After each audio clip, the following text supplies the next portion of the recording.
Welcome, everyone. Thank you for being here. My name is Hector Hoyos, and I am the co-chair of Law and Literature in the Global South. It's good to have you all. Joe. Well, good morning from a chilly Palo Alto, not as rainy as was feared or forecast as we are discussing. Today we have a roundtable with an incredible group of scholars. Each presenter will have 5 to 7 minutes to discuss their approaches to the intersection of law and culture. And after, we will facilitate a discussion among presenters on interdisciplinary research, drawing on their opening interventions. And to close, we will offer audience members opportunities to ask questions, which can be done via the Q&A function in Zoom. But folks will also have the chance to turn on their mics and videos, and each person will have consent, of course, to do this. So I will give you the opportunity at the end, but no pressure to join us as panelists. And please note that we are recording this event as part of Stanford Global Studies research workshop, Law and Literature in the Global South. We are in our third year, and each event aims to cultivate a shared platform to develop the research agendas of various faculty and graduate students at Stanford and beyond, related to legal cultures and cognate literatures, understood capaciously from different locales. And we are very pleased to present today's guests, and we'll begin with Sora Han. Sora Y. Han is a professor of criminology, law and society, comparative literature, and African American studies at the University of California, Irvine, and holds a PhD from University of California, Santa Cruz, and JD from University of California, Los Angeles. Han's most recent books, both out in 2024, are To Regard a Wave from Selva Oscura Press, and Mew, 49 Marks of Abolition, out with Duke University Press. Then we'll turn to Emilia Jocelyn-Holt, who's a professor at the Universidad de Santiago de Chile, Faculty of Law. Jocelyn-Holt earned her JSD from Yale University and is the author of Del Caos al Imperio del Derecho, La Búsqueda de la Justicia en Shakespeare, From Chaos to the Empire of Law, The Search for Justice in Shakespeare, which is on Shakespeare and the Law, and she is also the co-editor of Ficciones Jurídicas, Juridical Fictions, a groundbreaking book on the state of law and literature in Chile. And then we'll pass the mic to Anna Kimmel, who's an assistant professor of dance at George Washington University and holds a PhD in performance studies from Stanford University. Kimmel's scholarship has appeared in venues such as Dance Research Journal and the Drama Review, TDR. Her forthcoming books include Performing Law, co-edited with Peter Goodrich and Bernadette Myler, and Legal Moves, Choreographies of Race, Law, and Empire. And then last, but certainly not least, Daniela Gandorfer is a lecturer at the University of Westminster Law School and holds a PhD from Princeton University. Gandorfer co-edited the Research Handbook in Law and Literature, and her book Matterphorics on the Laws of Theory is forthcoming with Duke University Press. She is also a blockchain governance consultant and co-founder of, and pardon my terrible pronunciation here, Fantasy Logicique Lofi Lab. Again, my apologies for that terrible pronunciation of the German. All right. And without further ado, I will pass the microphone and mute myself. Sora, thank you very much. Thank you, Hector and Joe, for the invitation, and I'm truly excited about the conversation we'll have. Today, I chose to kind of put together some notes on Mu, the main concept of my recent book, as a performance of a certain kind of Southerning method. So Mu generally means in Korean and Japanese to not have, but it's also a key word in Zen Buddhism meaning emptiness or nothingness. Many of you might be more familiar with the Chinese character pronounced in Mandarin as Wu. And it came to me as a signifier, as a kind of flash in the midst of the debates in and about Afro-pessimism and its conceptual correlation of nothingness with social death. Fred Moten, poet, critic, performance studies scholar, introduced the written sign, the Chinese character, to bend Black thought in the midst of these debates around Afro-pessimism and social death, to supplement its effort to think from a place of nothingness.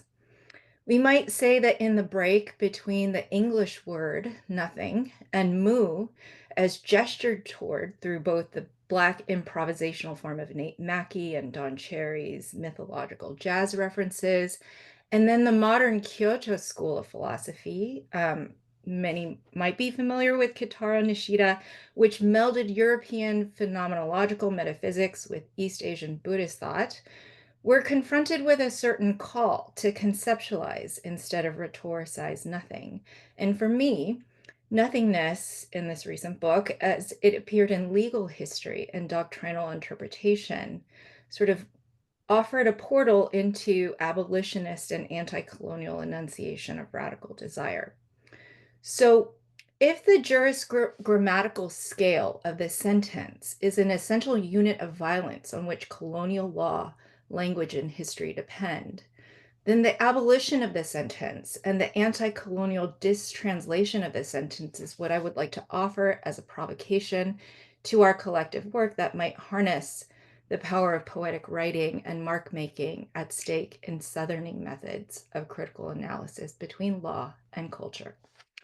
So as a quick way to introduce a concrete example, my recent book started with wondering how the word, the sound, mu, might bear a Southern accent, if you will, the Zainichi accent, the accent of Korean Japaneseness, of some form of an historical analog to modern racial enslavement in Asia. I started with the insufficiency of an analogical relation between two historical episodes of enslavement, but then challenged myself to create a protocol by which the performative of conceptualization might escape the dead ends of analogy while remaining devoted to this most compelling knot of difference contained in the movement between social death, nothingness, mu, and mu being an imperfectly transcribed, translated word, phoneme, picture between calligraphy and type. Between poetic open fields and metaphysics, jazz and languages without origin, the Chinese character and the visual mouth of Hangul, of birdsong and woman, the homophonic difference in Korean between mu as nothingness and mu as in the mu of mudang, meaning shaman woman. It entailed a labor that returned over and over to both graphic and phonemic priority to deconstruct and in spirit the givenness of the written word of law, but also theory. This is one way of describing the labor of distranslation, which is structurally embedded in transcription and transliteration between Asian forms of writing, calligraphy, and type, modern law, which demands a method which retains both the impermanence of breath, which is a feature of Asian calligraphy, and the endurance of what poet Nate Mackey refers to in his long poem entitled Mu as a form of atlasness, so ATLESSNESS. Right, and the task for me, or what I was sort of performing, was a play and duende involved in such a writerly and sonically psychoanalytic definition of this place of nothingness, of its inhabitants who have the quality of no being at any place, whose quality is marked by a homophonically paradoxical name, Atlas and Atlas, Mu. The conditions of the thought of mu in this moment in this way derive from two material reservoirs of signification that broach common distinctions between law and culture. So on the one hand, one of the reservoirs being social death, and on the other, the indestructibility of the idea of nothingness that calls for so many forms, types, modes, traditions, sounds, languages, vernaculars, and even madnesses to perhaps arrive at a satisfying way to mark the idea. These two material reservoirs catalyze at least a koan-like move more than a dialectical one. They offer the satisfaction of distranslation or translation that Lynn Heginian discusses as a form of blur, strangering, breaking, and unbordering writing. Distranslation embraces the paradoxical physio-orthographic movements of closures and openings in writing as a way to invite forms of musical reading.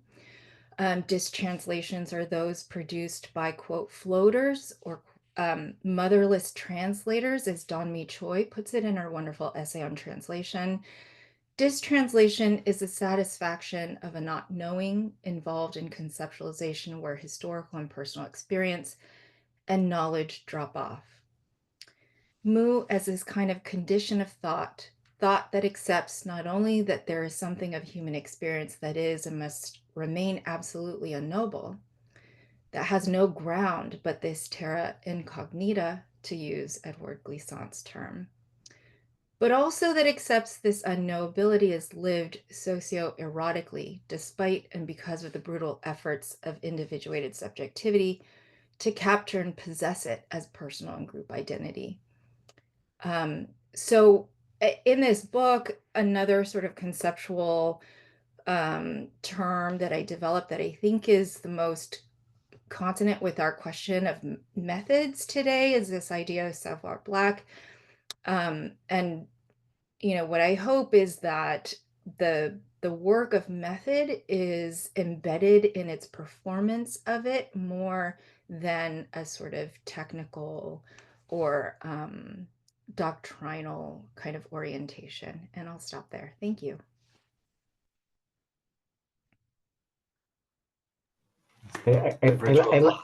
I like to imagine we're in an actual room and there's a roaring applause because that would absolutely be the case. So we will continue as Joe mentioned, and then have the conversation towards the end. And we especially want a conversation across the speakers for the starter, just so people know. I feel like saying things right now, but I shouldn't break my own rules. Emilia, please. Hi, thank you. Before I begin, I want to thank Hector and Joe, the Research Workshop on Law and Literature in the Global South, and Stanford Global Studies for inviting me to this stimulating conversation about methods, challenges, and provocations in law and literature and law and culture. I want to start by explaining the type of research I do, because I think this is key to understand my comments this morning. I'm a scholar at a Chilean university, Universidad de Santiago de Chile. I work from a law and humanities perspectives, and I have written mainly from a law and literature perspective on Shakespeare, Victor Hugo, the Grimm brothers, Kafka, the Greek tragedies, among others. I have recently finished my doctoral dissertation on Dante's view on justice as portrayed in the Divine Comedy, and returned to Chile after spending 6 years in the US. I will speak today on the challenges of working from a law and humanities perspective, particularly in the Global South. I will describe these challenges in 3 aspects and classify them as external, internal, and personal. I will begin with what I call the external challenges. These come from outside our discipline or area. They are the objections that I find commonly in law schools that are related to the kind of work we do. It is the kind of objection one would get from our colleagues in other areas of the law. The first challenge is primarily relevant in the Global South and less so in the US. In South America, positivism has had a significant influence. Hans Kelsen's ideas are especially relevant. As such, there is a different view of what the law is than the one that one can find in the US. Law is understood as a science, autonomous, and pure. This influence has 2 related consequences. First, there is an understanding of what law is, a closed vision that will encapsulate law only to written law. The second consequence is that there is very few, and even I could say maybe none, interdisciplinary studies of the law. Both of these are significant challenges to a law and humanities perspective. While working in this area, one must also convince the audience that law is much broader than they think it is, and insist on how enriching it is to adopt an interdisciplinary view. Even though this is slowly changing, for many jurists and law professors in my country, what I do is not really law. The last external challenge that I have met has been what I have labeled the luxury argument. This is a terrible challenge that professors working from a law and literature perspective in the Global South must confront. I was once asked by a US professor why I had opted to work from this perspective when my country had such relevant needs. Shouldn't I be working on other subjects or areas? He was telling me that working from a law and humanities perspective, particularly in law and literature, was in fact a luxury. Behind this question and the luxury arguments lies a much more terrible objection to our kind of work. It is not helpful for the progress of our countries. All these objections have answers, but we need to face them constantly. We must understand the objections, reflect on all the possible answers, and be prepared to give them whenever we are asked about them. In honor of the time, let's continue with what I have named the internal challenges, which I find among our own law and literature perspective. I first want to address the lack of communication between the Global South and the US. A few scholars in Latin America work from a law and literature perspective. I know of professors in Argentina, Brazil, Mexico, and Colombia. However, my understanding is that they are in dialogue among themselves. Maybe if they broaden their frontiers, they will be in conversation with Spain. But unfortunately, I do not see a constant dialogue between Latin America and the US on these topics. This is a loss for both regions. A more fluent dialogue and discussion would enrich everybody's research. First, it would make the law and literature canon, if we can even say there is one, much more diverse. This would also make the topics we talk about much more complex. Another internal challenge I perceive in the Global South is what we understand by law and literature. Do we understand literature only as fiction? Are we only referring to plays, novels, and poems? Is this what law and literature mean? I propose to broaden this perspective. Law and literature has always been law and humanities. When we speak of literature, we have done it in the broadest manner, as the written word. Philosophy and history are also a form of literature, or at least they were understood as such in the past. In our line of work, our research agendas are much more complex than just interdisciplinary research on law and forms of fictions, such as theater or novels, or worse, on some particular novels, poems, and plays. Law and literature has always been more broad than that. Law and literature has always been law and humanities. This last idea takes me directly to my next point. This is probably more a provocation than a challenge. However, I understand it as a challenge and an urgent conversation we should have in the field. I propose that as a field, we have a misconception. Every time we explain law and literature, we begin in the 1980s, at least in the 20th century. I propose today that this is not accurate. Why are we considering that law and humanities, law and literature, is a perspective, a view of law that began so recently? Isn't what we do connected to the view of law of the Greek tragedies, or what was being done in the Elizabethan theater? Is what we do really new? Aren't we just thinking about the law the same way it used to be thought about? Isn't law and literature or law and humanities a perspective as old as law itself? If that is the case, understanding that something new did happen with the law and literature movement, we need to ask ourselves why our perspective of law disappeared for a while. In Latin America, I am sure it was the influence of positivism. But what about the US? And was it only positivism?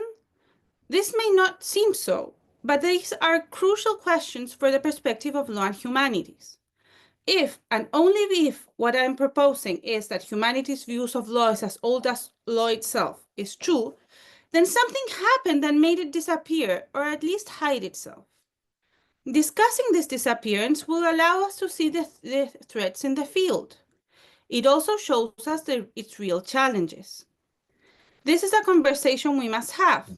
It's the only way to really understand what we are doing. Finally, after explaining the internal challenges of law and literature today, I would like to describe my personal challenges in the field. It may be more broad than just my own research agenda, who knows? I have continuously researched what we can learn from one author or one work about law. I have concentrated my research on one author, for example, Shakespeare, or one literature work, such, for example, as the Divine Comedy. This perspective is very enriching. It allows us to understand different views on law, challenges, and obstacles that an author saw in law, or even understand a literary piece as a philosophical text revolving around questions such as what is justice. However enriching this perspective has been in my research agenda, due to the external and internal challenges I have described, I have concluded that it is also crucial to address topics and law's most significant questions from a literary and humanistic experience. Instead of asking myself, what is the relationship between law and violence or vengeance in Hamlet, I want to broaden the question to what is the relationship between law and violence. The question and any possible attempt to answer it should be tackled with different literary texts, from the Greek tragedies to Shakespeare to Kafka, hand in hand with philosophers from all times, from Augustine to Hannah Arendt. As enriching as it is to study a particular author or work of literature, I also think that law and humanities can attempt the broader questions of the law from the literature and philosophical canon. I am more than happy to explain on any of these challenges further. I know I have been succinct. However, I prefer today to present the challenges.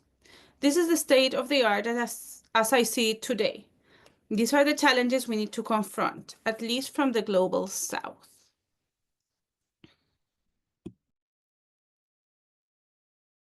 Thank you very much, Emilia.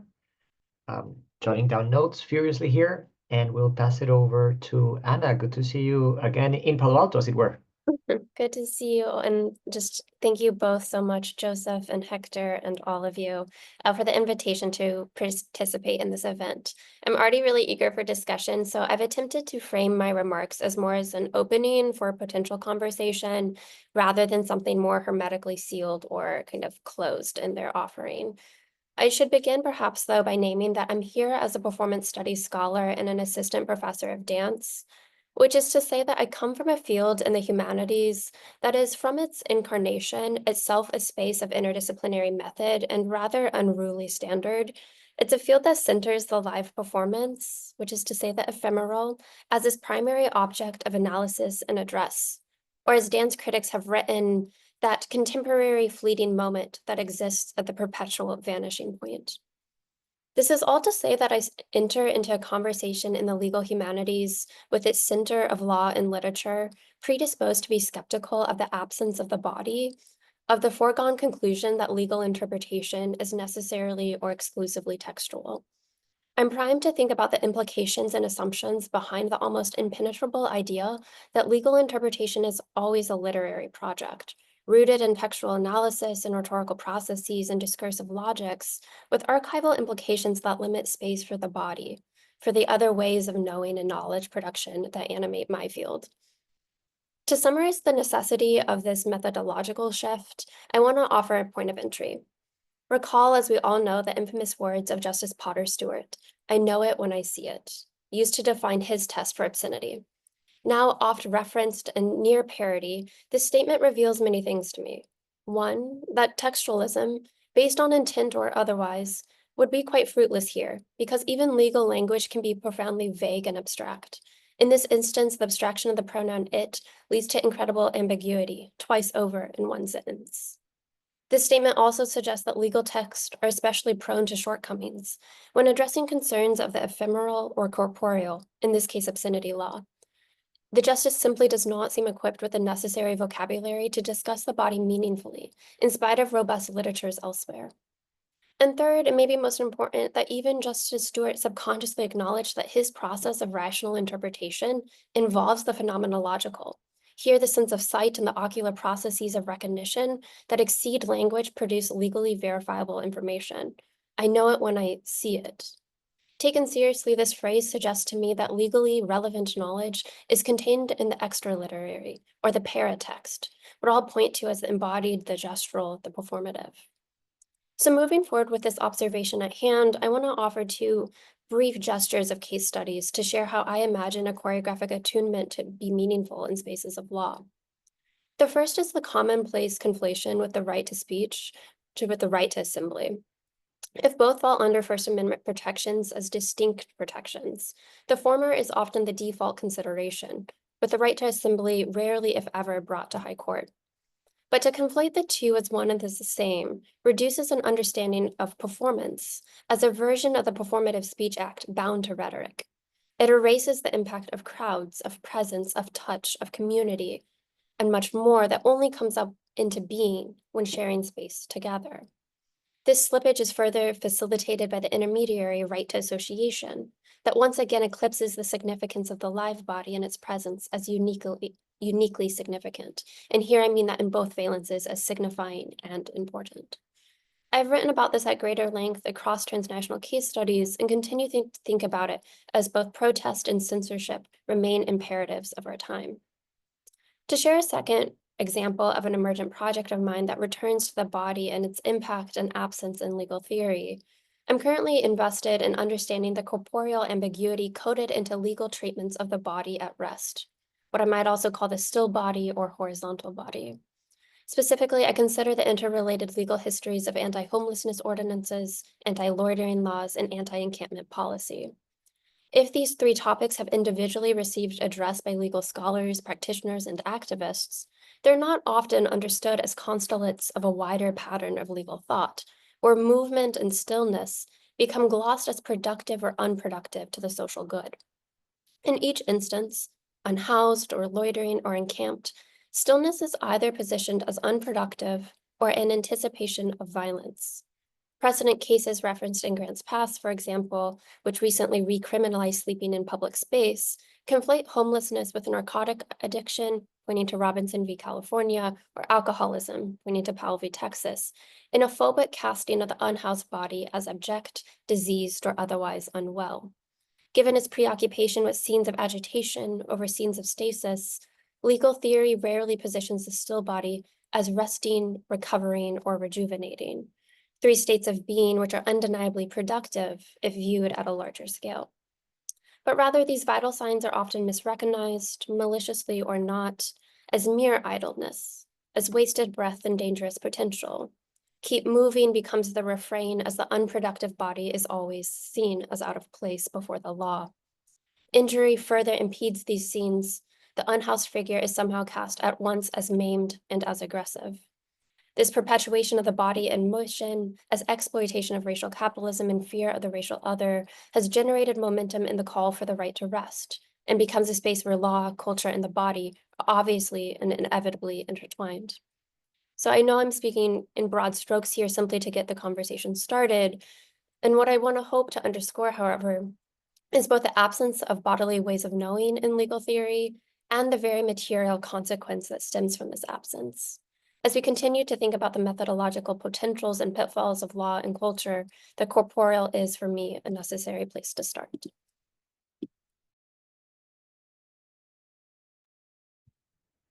Thank you very much. Thank you very much, Anna. Have something to say about loitering, but I'll wait. Could we pass it over, please, to Daniela Gandorfer? Thank you. Thank you. Yeah, wow, I'm so ready to engage. There's so much interesting input already, but I will try to focus on my notes for a few minutes. So many thanks also to Hector and Joe for inviting me. As I can already feel, this is a very interesting space with so many possible conversations. So my intervention will take the form of a call to actions in a way, as well as a provocation. A provocation because it involves mobilizing complicity towards new kinds of emergences, as Brian Masumi says, and it requires, again, Masumi, creatively getting down and dirty in the field of play. I will explain what it means for me, and I do so because I agree with Donna Haraway that we must refuse to believe that the game is over. or that there's no sense in having trust in each other and working and playing for a researching world. That's also a heroine. And I feel like right now, probably always, but right now this was very, very tough for me to not think that the game is over. So this intervention takes inspiration from both the academic work on metaphorics and the idea of legal material, legal concepts and how to build them and how to dissolve them and see where the limits are, but also from the collective work of LOFI, the nonprofit I co-founded with colleagues right after the PhD, after we all did our PhDs and received money from Princeton. I don't really want to talk so much about that, but just to give you a context, it's a nonprofit that works at the intersection of climate change, new digital technologies, mainly blockchain, but also AI, and also what is referred to the new governance frontier. So basically new forms of normativity, new in the sense of they haven't been established as powerful forms, not that the ideas are new. These are like private legal systems, pop-up cities, startup cities, autonomous zones and stuff. And what we thought is, well, this is going in a direction that we feel pretty uncomfortable with, but academia and academic institutions, they have benefits, but we felt that it's not the best space to actually engage in the spaces and see what is happening there and how can we collectively create different concepts, you know, on the ground that could then in the future or in this emerging space matter. Like one of the things we're working on is a decentralized right to breathe. I'm happy to talk about that later, but that's just to give some context where this intervention is coming from.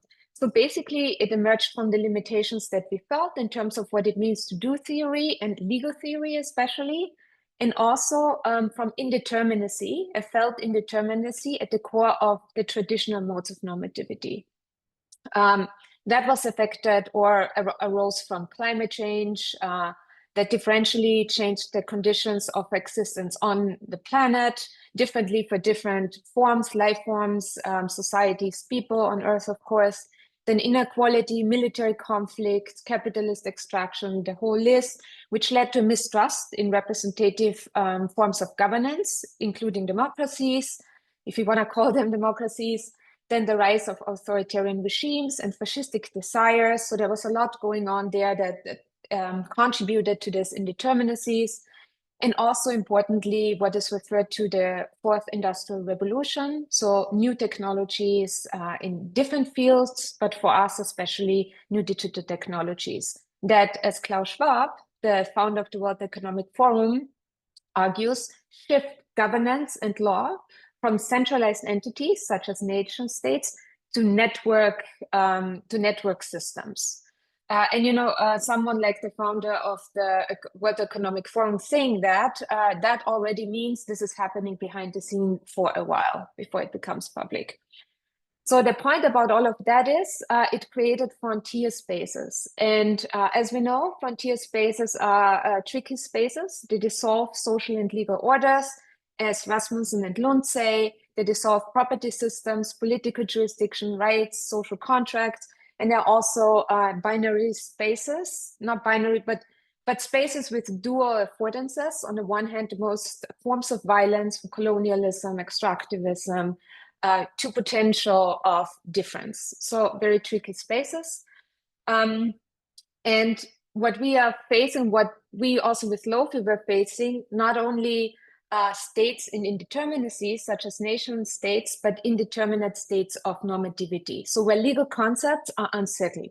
Think of border, sovereignty, now international law, and the conflicts, and what does international law mean? Rights, the body, citizen, and so on and so forth.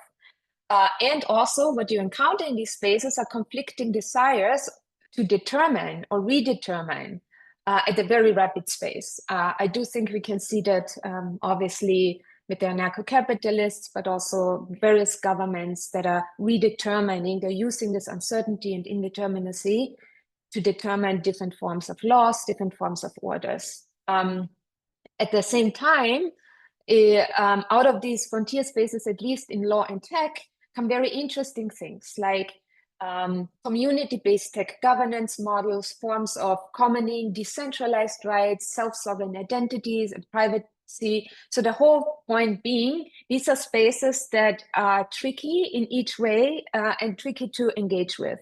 And as Emilia said, she's coming like from law and literature. I also want to clarify, I'm now speaking from the position of critical studies, critical literary, and critical legal studies. And in these studies, they evolved, they had a history, and they of course evolved. And critique, for example, evolved from critique as we know it, the critical studies evolved from as a response to fascism and to centralized governance and then authoritarian states and the power to determine. So these are the tools we inherited from that time. And then literary studies, critical literary studies, address the problem of representation, whether they did it critically or it was in terms of, the only way of accessing the world, whatever it was, it really works with that. But what do you do with now decentralized governance systems that are not centralized, who cannot critique the power, the center of power in the same way? And what do you do with forms of algorithms or AI systems that do not work with representation? How do we read them? So as one provocation, to keep it also a little shorter, is the question would be, how can we also, and we in a very differential way from different positions, engage in these frontier spaces, not shy away, but also ethically engage with this complicity. That's of course, that is dirty without a question. And how not become enamored with power while doing that, as Foucault cautions in his preface to Anti-Oedipus. Now, my second point, but for reasons of time, I will not go fully in there. The second point was how, let's say we do engage and we develop the tools to be in the tricky spaces that critical scholars were used to stay away from, but critique. Once the new tools are developed, how do we create concepts and what are legal concepts?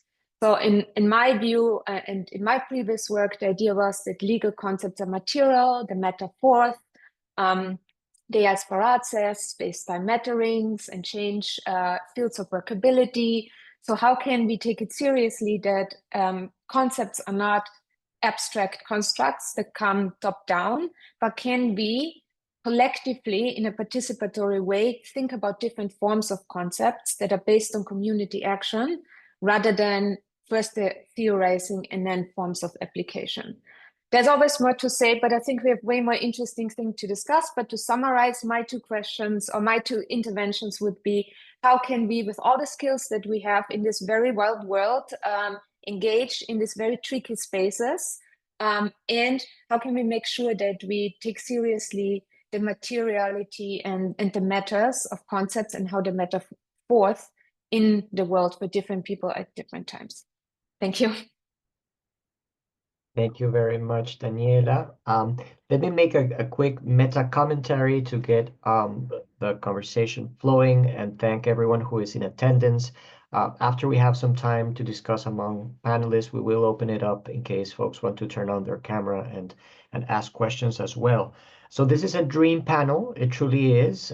We in the group at Stanford have been reading your work and just wanted to have this opportunity to learn from you and to generate these kinds of cross-pollinations. There are three threads I'd like to pull, as it were. One is we have this agreement of overcoming textualism and Eurocentrism. I think that's this is a self-selecting community, slow literature in the global South, but that does ask the question, how are we to do that? Was there some kind of like saving grace in textualism and Eurocentrism, going back to Aristotle's writings on tragedy by in serving as a convener? I mean, the nasty side of Eurocentrism is it's an imposition, and the nice side is it's a minimum common denominator among many locales, because all of us have been trained quite in a Western fashion. Not just, and I speak for myself. I mean, I go in and out, sure, but there is that question of what is going to be the common language for law and literature in the global south kind of work that I would like to ask. Then, not unrelated, the question of translation, not just in a semantic sense, but if you think of the etymology of translation, to bring something from one place to another. Several of your interventions commented on that, and I was really taken by the verb to loiter. Those of us who are in several languages, I invite you to try and translate that to any other language, and it becomes just walking around. It's like, how are you supposed to even explain what loitering is and how it is indeed typified as a crime? So what do we do with those dead ends when we translate? Do they have a kind of revelatory power we might want to revisit? And third, there's the question about the institutional frameworks. We know that, when we organize an event on law and literature at a law school, you have 60 students, 2/3 of whom are lost and don't really want to be there. And then when you organize a law and literature event in literature, you have 12 students, several of which are writing these dissertations. And I mean, it's so interesting just in terms of how you couch it. How you present it, even if it's the same people in the room, it has an entirely different energy to it. And one institution really is the book, the book as an artifact. I think this connects to what Daniela was saying recently, in that when Adorno and Horkheimer were writing about the authoritarian personality, say, they were intervening with this device, also an institution, which was a book, that was producing an effect in the world, right? And it seems that, it is just the case that in today's print culture, books are not doing that anymore. Books are not bringing about things in the way that they were in a different social technical paradigm.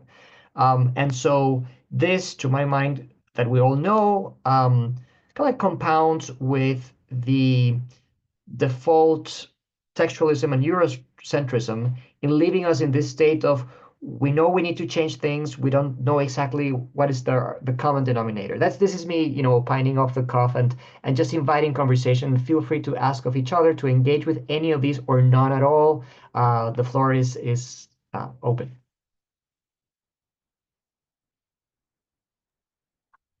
I might jump in. I have a million questions I want to ask, and I'll keep it to one for now. But this question of translation is also on my mind as I listen to each of my colleagues here give their offerings. Maybe to start with Sora, because you really planted that seed for me. There's a line as you were speaking about the difficulties and necessity of distranslation, particularly as you move from a calligraphy-based form to a more kind of text-forward form in a traditionalist sense. And you use the language of impermanence to endurance. And that felt shockingly prescient as someone who is often motivated to capture gesture into language, and that translation, also an act of impermanence into endurance. And so I just wanted to hear a bit more from you on how you approach that and what the risks are as you move from impermanence into permanence as a broad kind of distranslating process. Yeah, thank you, Anna and Hector, for your commentary, also questions getting us going. I mean, Anna, as you were introducing the profound consequences of dance and choreography and performance studies for the way that we develop methods in law, I mean, immediately Peggy Phelan came to mind, right? Unmarked. To me, Peggy Phelan's work in performance studies, where the act of creating knowledge from a performance where the body and the liveness is necessarily absent, right, is another way that I sort of maybe would analogize or think about this problematic of Mu, which is really less of a concept and more of a performative textual intervention into the kind of splay and the I love this, Daniela, the decentralized forms of governance that we're now really having to, I mean, we have been, but now the question seems much more urgent. And let me just give another example. So I've worked on 3 editions of a law casebook on comparative anti-discrimination law that covers national jurisdictions across 20 different countries. And Richard Ford at Stanford is one of the co-authors. But, you know, as a humanist, one of the profound sort of obstacles that I saw in that project was the dominance of English in being able to do a comparative legal project, like strictly doctrinally, you know, and thinking about, well, what hope or possibility, what labor, what forms of critical labor, but also what forms of performative labor would offer some kind of refusal against the English language as a vehicle for this kind of imperial project of rule of law, basically, right? The sort of imposition of modern rule of law. And I just want to say so that to me, as a legal scholar, is a very concrete example of the frontiers, the many kinds of frontiers. And Daniela, I think that you are talking about frontiers of knowledge making and frontiers of capturing desire, right? For, you know, these sort of you know, world wrapping consumer markets. And I think that there is still, and I'm not, it's, I think this is a question I would like to pose to everybody, but I think that there are still frontiers that even traditional or classic legal discourse has to work through and reckon with, and language to me, so the multiplicity or the institution of translation within legal discourse, to me, is like one of those frontiers. And so I would say that how I engage in these frontier spaces is actually to find ways of unsettling. So frontier is the moment before a territory is settled. It is the active space of settlement. For me, so then you know, how do I engage that? I think I imagine, you know, I ask what kinds of resources are available in the various kind of toolkits that are, you know, that I have come across in my own interdisciplinary work to radically unsettle, and to sort of create portals of invitation into a labor that radically unsettles, so that the frontier becomes something like the terra incognita that Glissant talks about. Sorry, I went on way too long.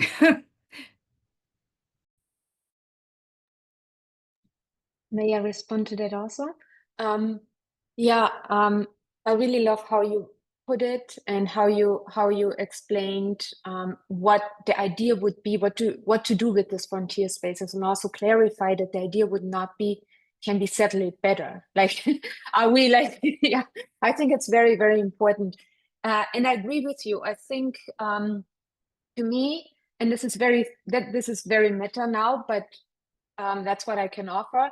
To me, the challenge would be, can we stay, not, you know, staying with the trouble as such, but can we stay with indeterminacy, which means refusing or forgoing to settle, to occupy, to take, to capture, but also being aware that indeterminacy also means letting go of a lot of concepts and identities and things we hold on to, and are actually very, very important for a lot of beings on Earth and humans, not only, but also. So I think that is something, when I thought about the frontier, you're right, I see on the one hand how it is captured, By the modes of capture, we know, and the modes of desire and the forms of desire, we know. And the question then would be, can we, and especially in terms of law and governance systems, you are absolutely right. And I think it's important to emphasize there are many, many different frontiers, and we by far have not identified them all. But in terms of law, to kind of avoid this kind of capture, but at the same time, create spaces and openings, invitations that allow for difference and diversity. Now, that's a big statement. As Anna said before, it's very broad, but maybe it can contribute to the conversation.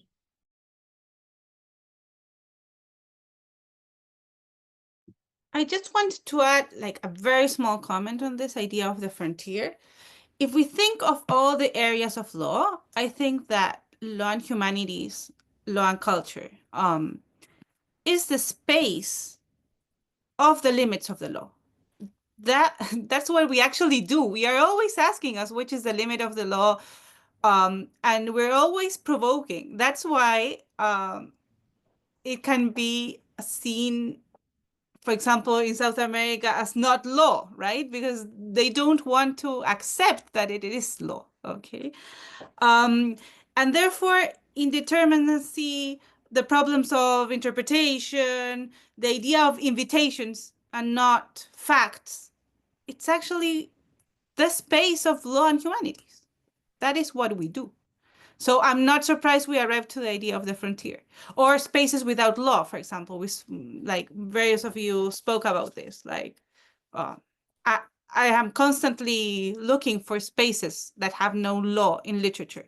I'm thinking, for example, on woods. Shakespeare works with woods constantly, and there are always the spaces where law can't reach, right? The state is absent always from woods. And also the Grimm brothers, right? Those spaces of danger. And they are seen as dangerous because there's no sovereignty. So I just wanted to add. I have a flurry of mini comments here. Remember the feminist mantra, no is a complete sentence. So I wonder if there's something also to think about negativity, about refusal. Again, just bringing threats into the conversation. It might be necessary for practitioners, for critics, for scholars to lose.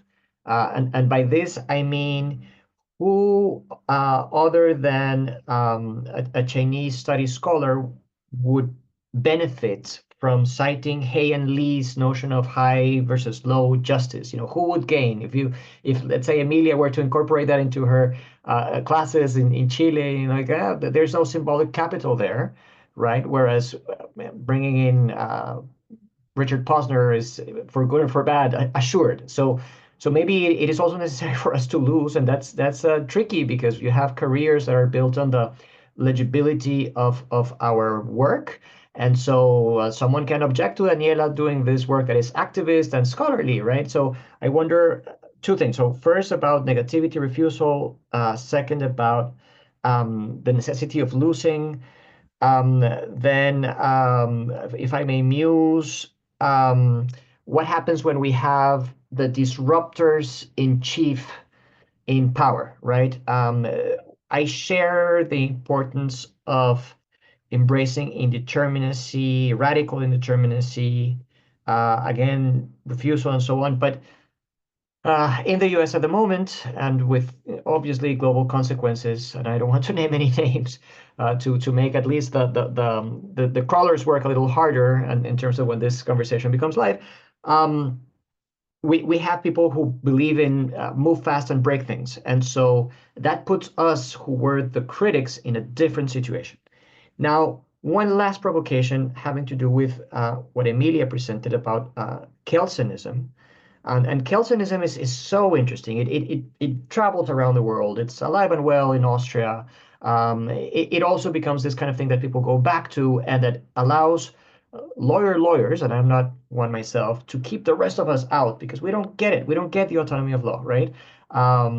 So I wonder if that has to do with the post-colonial condition, meaning in Latin America, Kelsonism can be sometimes a cop-out not to think about legal institutions and to build them from the ground up, because you can always copy them from the US. You can always bring them from the Napoleonic Code or be inspired by, the Grundgesetz or whatever, right? So I think there's something about a colonial embracement of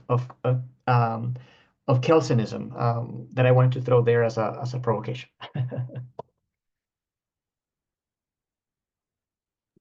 I just want to say something about not constructing, thinking of Latin America. We constructed a lot during the 19th century. In the case of Chile, we have this figure, which is Andrés Bello. And Andrés Bello he's the creator of the legal community. He wrote the civil code. He created the most important university. He did everything, okay? But something happens in the 20th century. And we become more colonialist, maybe, than what we were during the 19th century. But I just wanted to say we did construct, but Kelson is a problem. And I always say it is. Kelson is a problem because it means that we can't discuss a lot of things, because the answer to everything is that's not law. So you can't talk about politics, you can't talk about literature, you can't talk about culture, you can't talk about many things, because that is not law. And the idea of science, of law as a science, is also a huge problem. Because it means that what we do is, well, a luxury. I always call it like the cuteness argument. It's like, oh, it's so cute, it's so wonderful what you do, but with the sense that it has absolutely no effects. And I think that comes from Kelson.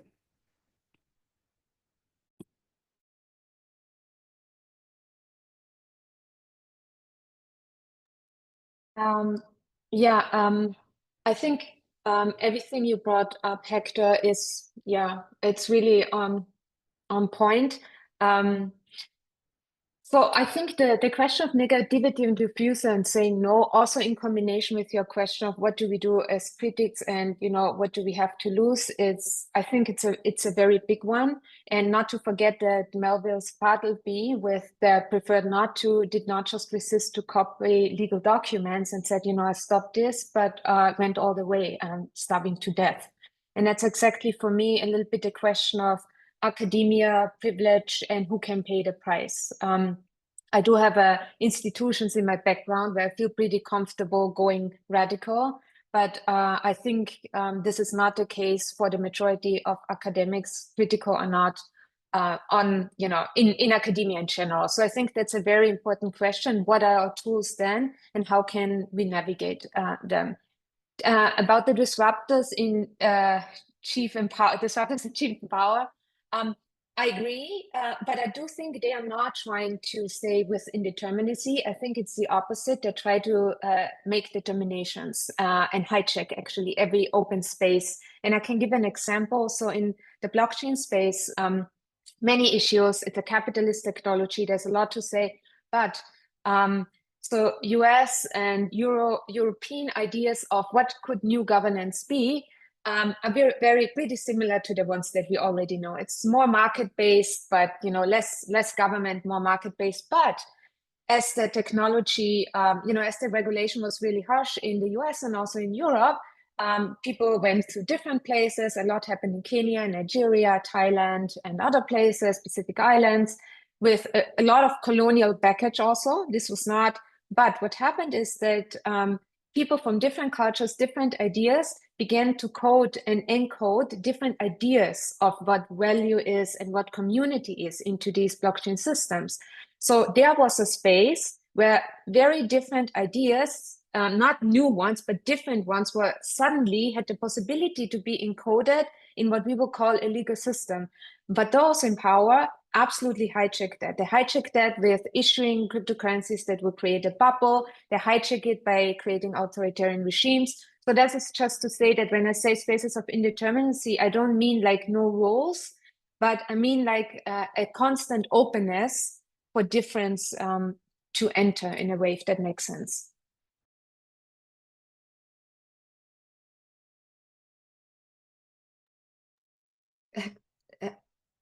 sorry, Hector, I have a response also to follow up with Daniela about this idea of refusal and negativity, and no being a complete sentence, right? So, and thinking about the function of no within jurisprudence and legal rationality, right? So, so the part of the way that I would sort of describe in a general way the power of legal interpretation is that there is a process by which judgment is rendered, and judgment is articulated through a yes or a no, an affirmation and a negation. And this is the reality. I think that, in a certain way, we need more lawyers now, right? We need more professionalized, so we need lawyers who are a part of a profession in which they can sort of, sort of bring some kind of chance that those who need legal judgments to be made in their favor to go before the law. That can work alongside, in my view, with this idea of mu, which is neither yes nor no. So in the Buddhist koan, does a dog have Buddha nature? The answer is not yes or no. The answer is mu. Nothing, emptiness. And it's much more complicated than sort of like what it might seem from a dialectical or adversarial structure as an avoidance, which I think you were talking about, Hector, in your reference to this sort of postmodern condition. Does multiplicity and indeterminacy function kind of as a way to avoid the sort of getting dirty in the struggle for judgments that matter in people's lives?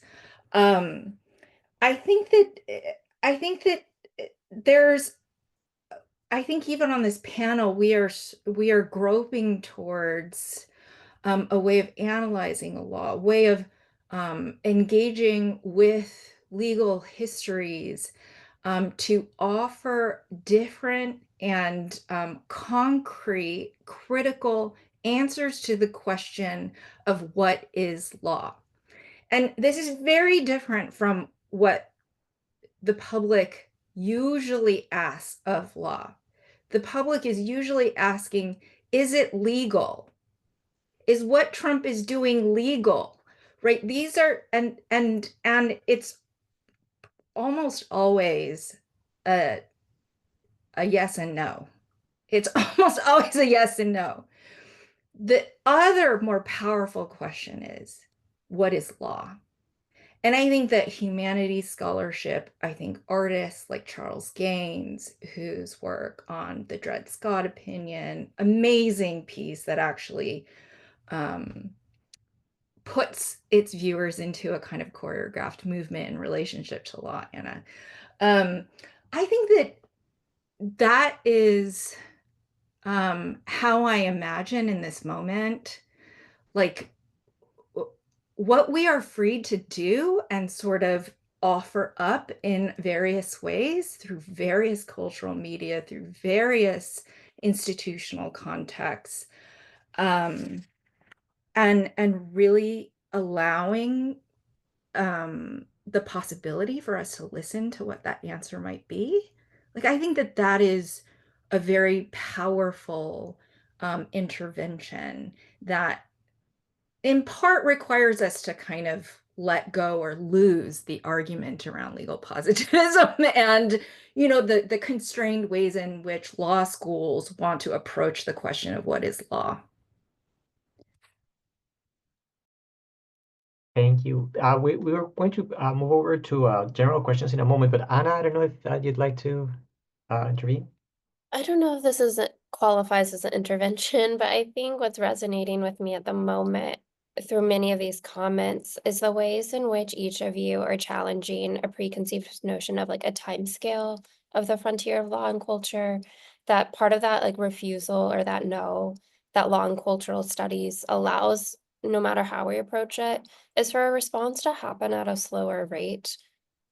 A response that Emilia might say draws critiques from her colleagues about the upshot of law and culture, yet is so necessary when the news and legal events feel so sensational that rapid fire response is what we get, that the deeper attunement to a longer time scale is sometimes absent from the contextualization. And I think that each of you are offering a different entry into that. And so I just want to name that as something that is resonating with me as, for some, perhaps a limit of law and culture, a field that operates a little slower in its publication timelines from a practical sense, a little slower in the ways that we process and read and regurgitate knowledge. But that's really, I think, part of what is beneficial and distinguishes it from other rationalizations that happen and temptations that even I have as I listen to headlines come across. So I just want to invite the slower as part of that refusal, wherever that might lead folks. That also, I think, gestures towards Emilia's kind of well-thought provocation to look past 1980 as a formatory landmark, duration kind of extending in both directions, but just an invitation to be a little slower and to not find that to be less productive. Absolutely wonderful.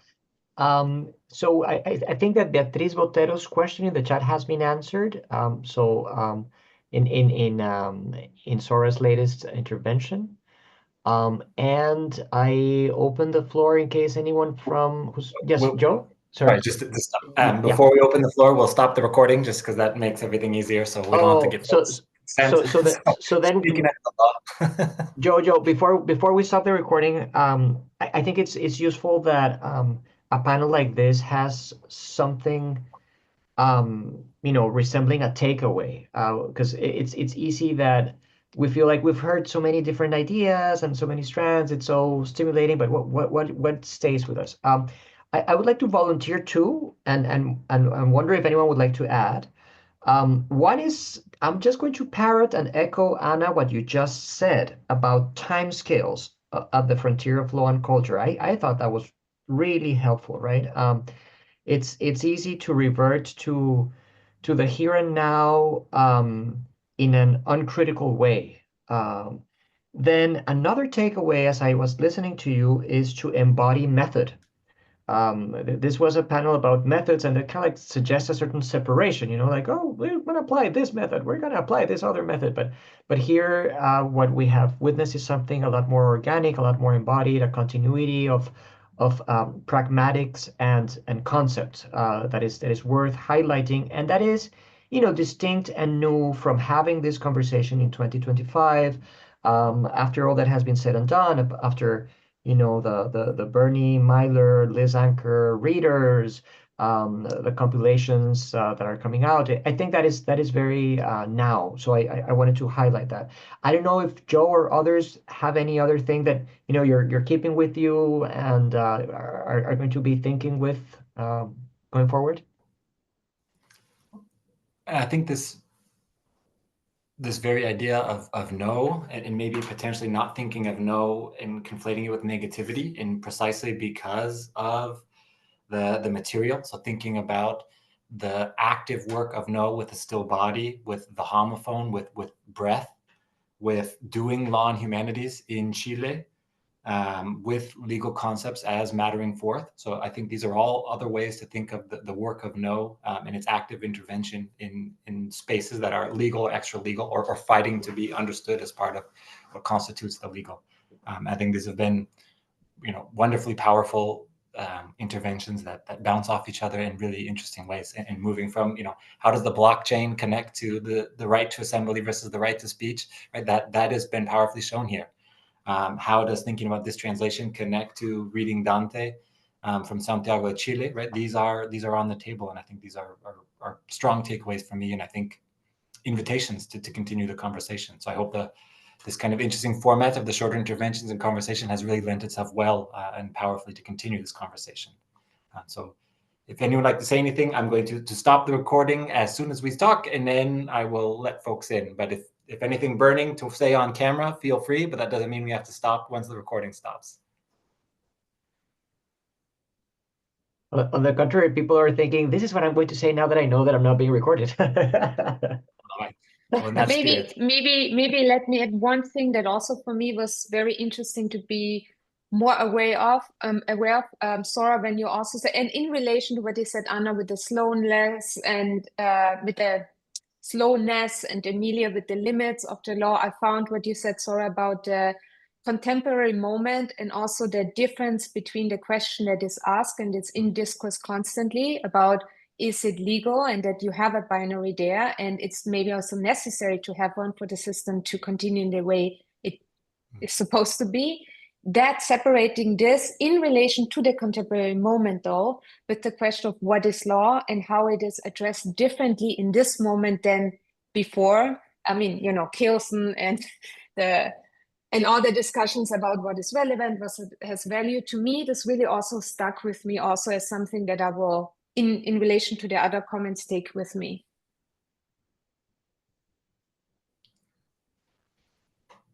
All right, we'll officially stop the recording and let folks in if they would like to. So I'll give everyone the opportunity, but no pressure to turn on your camera.